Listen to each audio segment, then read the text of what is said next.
La música és una eina d'expressió, igual que la dansa, o la pintura, escultura, etc. Però que el que sí que aconsegueix és transmetre tot allò que en paraules no basta. Una cosa molt positiva que té la música és que pots expressar qualsevol tipus de sentiment, de pensament, sigui positiu o negatiu, sigui una denúncia.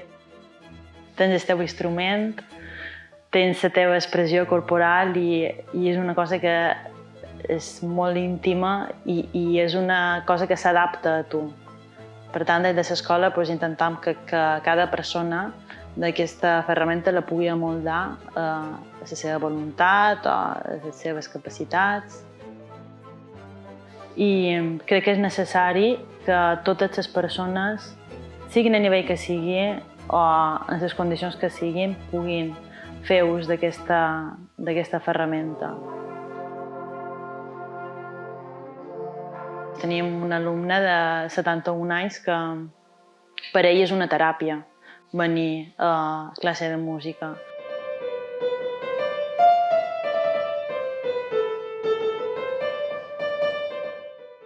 No ho fa amb una pretensió ni per dedicar-s'hi ni per simplement per ell, per el seu creixement i perquè la música i la dansa al final és una cosa que t'acompanya per sempre.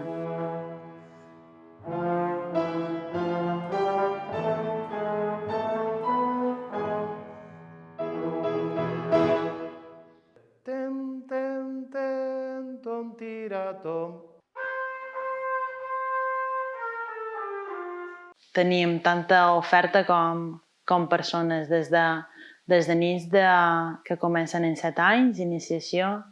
Puede ser sostenido, pero si pone un fa con el becaire es un simple fa. Anula el sostenido, o sea, fa, y luego puede poner aquí y es un simple fa. La música, la dansa, per començar a estimular que les capacitats, més que ja entrar en continguts teòrics, històrics, etc., simplement incentivar-los, no? Treure de dins la part artística que tenen. Pots començar de zero. De zero, inclús pots començar amb una disciplina i de sobte et dones compte que t'agrada més una altra.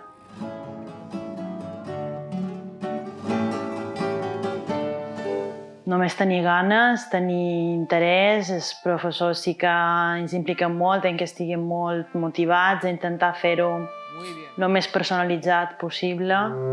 Carles, molt bé. Intenta marcar-me un poquet més la primera de les lligades, que estigui més articulat. Mira.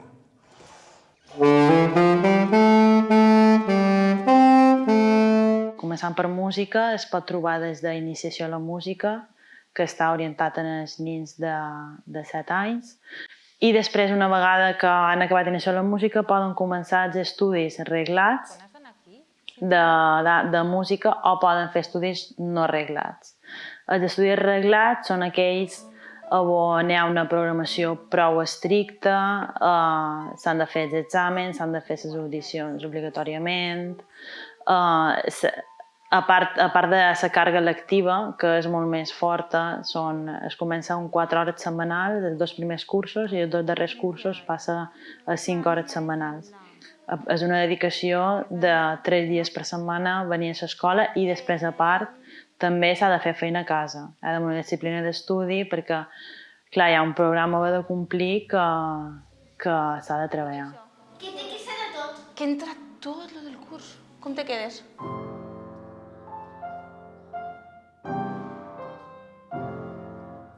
Els únics instruments que només poden aprendre de reglat són piano i guitarra. Els altres instruments es pot començar des de zero, un programa de no reglat.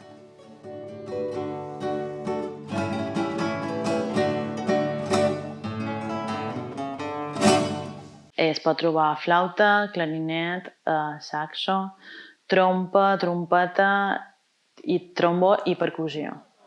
Codo, abro, abajo y círculo, círculo, círculo. La dansa moderna, que quan dius no, és dansa moderna, hi ha alumnes des de 8 fins a 16 anys, I després també tenim els tallers per adults, 3 y los 2. Bajo. Y.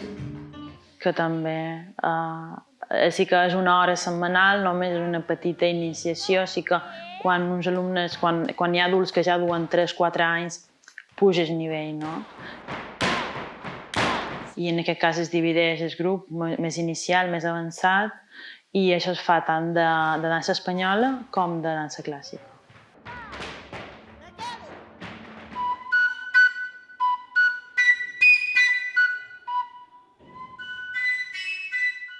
I després, a part, també tenim música tradicional.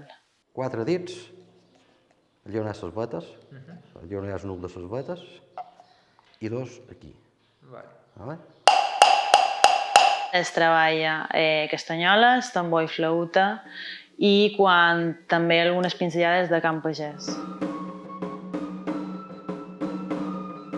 Vale, recuerda el arquito del pie levantado, pelvis hacia arriba, sombritos atrás. De la part de dansa també es comença iniciació amb 7 anys, que és un any com de preparació perquè l'alumne s'enganxi, no?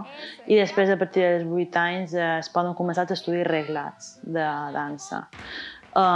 Estan estructurats en 4 anys, igual de música, i sí que la càrrega lectiva és una mica superior. Comencen ja, a primer ja comencen en 6 hores, perquè la dansa és una cosa que es practica, és purament pràctica. No miro el suelo.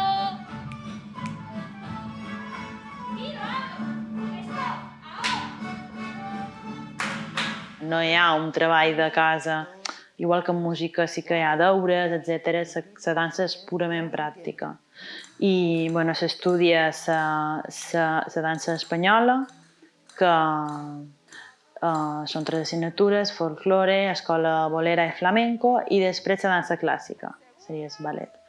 A banda d'aquestes assignatures que són purament pràctiques de dansa, també hi ha l'assignatura de música aplicada a la dansa, que és estudiar una mica els ritmes, entendre, quan un ballarí escolta una música, saber quin ritme du, quina coreografia es pot fer. Sujeto, esos pies y esa caída. Y un cambio. Y nos ponemos en diagonal, recuerda, Marina.